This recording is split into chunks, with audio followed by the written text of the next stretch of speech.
Nowadays, there's a lot of talk about hate crimes. There's an entire body of laws against hate crimes. Everybody seems to be worried about hate. Hate appears to be the gravest problem of our time. But hate is good. Hate gives a structure to our life. Hate gives us a reason to exist, a focus, something to strive for, an identity. Hate is energy, pure energy, provided by Mother Nature herself. Hate enables us to see through lies and pretense and helps us to concentrate on the essential. Hate is democratic. Even the rich and the powerful cannot hate more than their slaves and subjects. And soon, hate may well be all that we have left. Hate emancipates. Without hate for slavery, you cannot break your shackles. And without hate for injustice, there can be no justice. The greatest achievements of the human race have grown from hate and from the ability to control hate. Hate separates humans from animals. Animals do not hate, but humans do. Humans can hate for decades, sometimes their entire life. We can even pass hate on to our children and keep hate alive for centuries. Hate is a sign of abstract intellect, for only humans can hate people they have never seen or met, and only humans can hate concepts and processes. How can we know what love is if we refuse to recognize and understand hate? Love and hate are the two opposite sides of the same coin. Without hate, we are only halflings. In order to be complete, we need hate. Only fools talk endlessly about love, but forget the hate. Hate separates us from the meek and docile masses. Do not fear hate. Do not deny or reject hate. Accept hate, embrace hate, learn to know it and learn to use it. Hate is your most powerful weapon, a hidden source of your strength. Do not deny it from you. What the liberal elite fears most in this world is our ability to hate, because our hate will one day be the most revolutionary force on the planet. Our hate will destroy and create empires.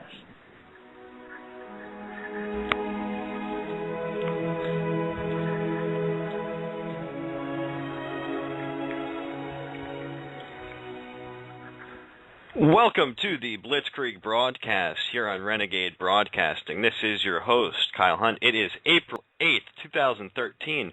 Who you just heard there is Kai Muros, who is my guest today. Kai Muros was born in Finland in 1969. He studied at the University of Helsinki, and he wrote his Master of Arts thesis on the Chinese People's Liberation Army. He has expressed extremely radical nationalist views on his numerous TV and radio appearances and has given a number of very important, powerful speeches, which you can find by searching his name on your favorite search engine and looking up his videos. I really do suggest taking a look at what this man has written and said over the years. And with no further ado, I'd like to welcome him to the show. Welcome, Kai. Thank you for joining us from Finland. Well, thank you for asking me to come to your show. This is obviously a huge honor, and I'm really moved that you choose to interview me. Well, the honor is mine. I would like to know how things are going over there for you in Finland, and how Finland is doing these days on the whole. Well, actually, if we think about the nationalist scene and the nationalist struggle, I think the situation is actually very good because, as you may know, in 2011, the True Finns gained a massive electoral victory in the parliament elections and got nearly 20% of the vote. And they are a huge party in the parliament.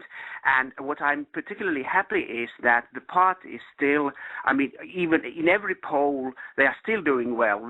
Sometimes they are the second largest party, sometimes the third largest party, but they are here to stay. They are not going anywhere. They are not, their popularity is not melting, because you're always a bit sort of iffy that they did well in the election, elections, but maybe the people will turn their backs at them if they don't deliver or something like that. But no, actually they are here to stay. And of course all the pressure that created this movement hasn't gone anywhere either. So we may rest assured that True Finns will do well also in the future.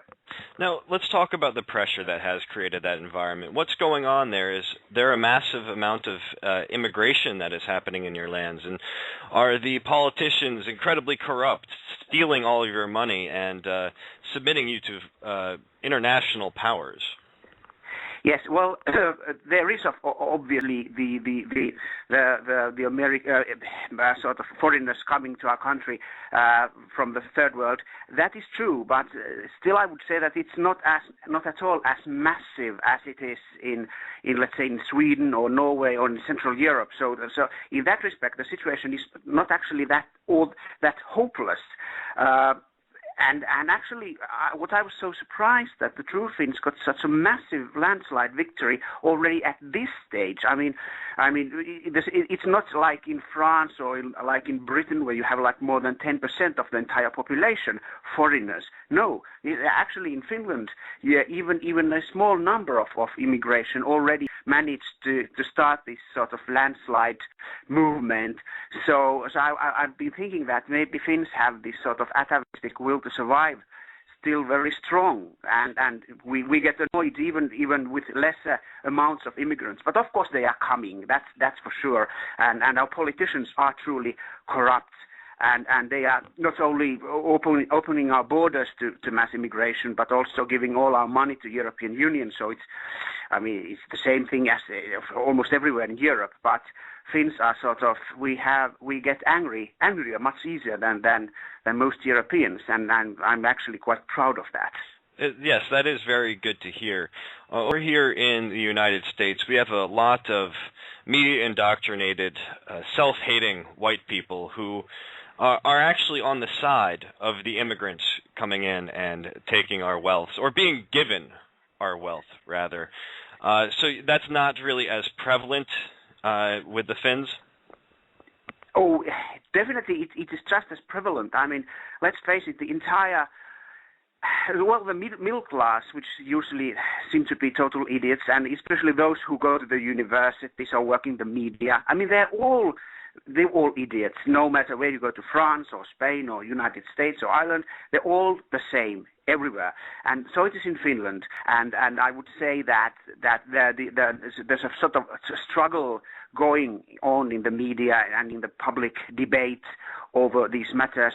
But we are gaining foothold now. So because thanks to internet, we have our voice is being heard, even though they would like to shut down the whole bloody internet because obviously we are politically very much incorrect, but they can't do that. So I remember let's say 1970s and 80s and early 90s when there was no internet. There was just these few newspapers and the Finnish BBC, and you always felt that you were totally alone with your ideas, and thought that you had your friends and you could go to the sauna and have beers and you talked about these things, but you always felt that you are alone in this world because you opened the newspapers and you saw the same liberal claptrap.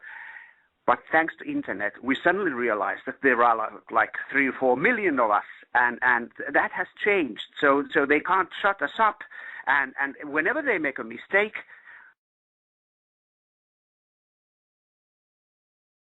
and everybody's talking about it in the internet.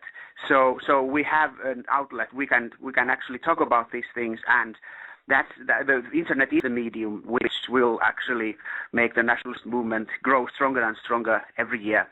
So although the nationalist movement is rather strong in your country, it's still something of a hostile environment for people who hold your kind of ideology then?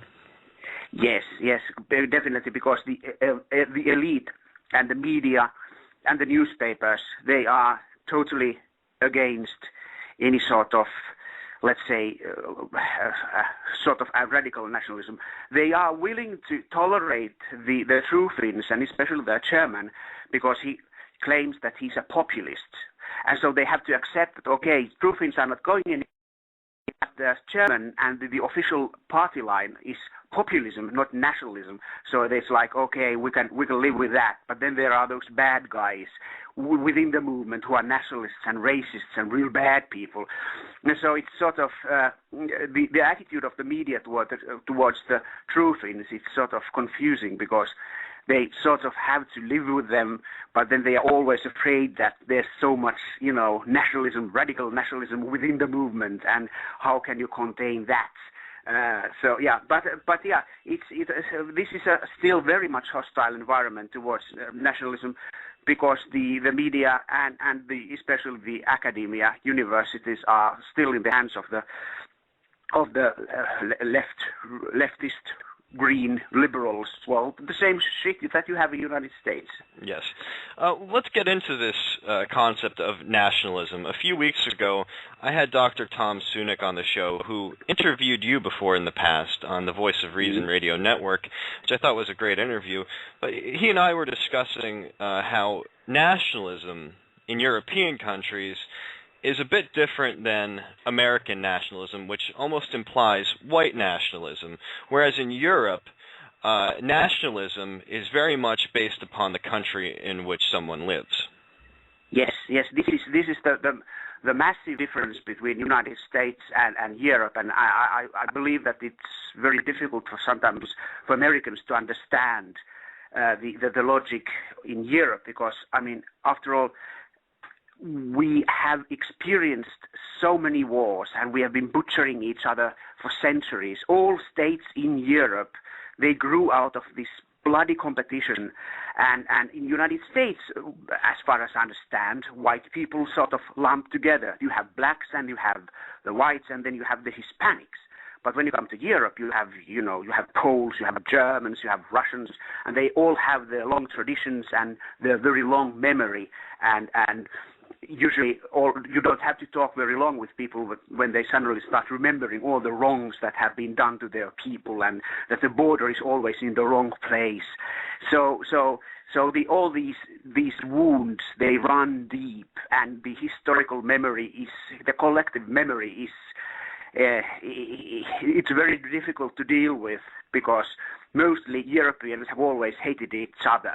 And so when you talk about white unity, well, you go to Northern Ireland and you start talking to those that okay, Catholic or Protestant, who cares, at least you are white. Well, it doesn't go that way. Or you go to Yugoslavia and you try to say that, hey, you're white. It doesn't work that way. So this is a major difference between United States and Europe. And unfortunately, Europeans still seem to hate each other more than love, and that's our weakness, definitely. So you see the concept of pan-European nationalism as being essential in the coming years. Is that correct? Yes.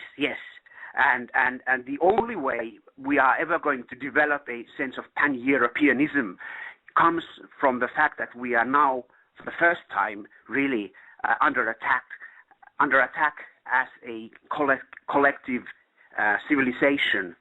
So sort of near-death experiences tend to bring people together, and this now is our near-to-death experience. So that's why I always say that, okay, things look bad, but actually this is only a good thing, because now we really can't waste time on hating each other, but we have to face the enemy together. And so that's why, even though some people say this is terrible, this mass immigration, all that, but it does open us sort of psychologically new avenues, and we will sort of develop nationalism to the second level. I think that the anti-white media that has been coming out of Hollywood in particular has really opened up the eyes of many white people to the problems that they face, and then the next step is that they seek out others who are also in this struggle, and it forms this kind of common bond, because they feel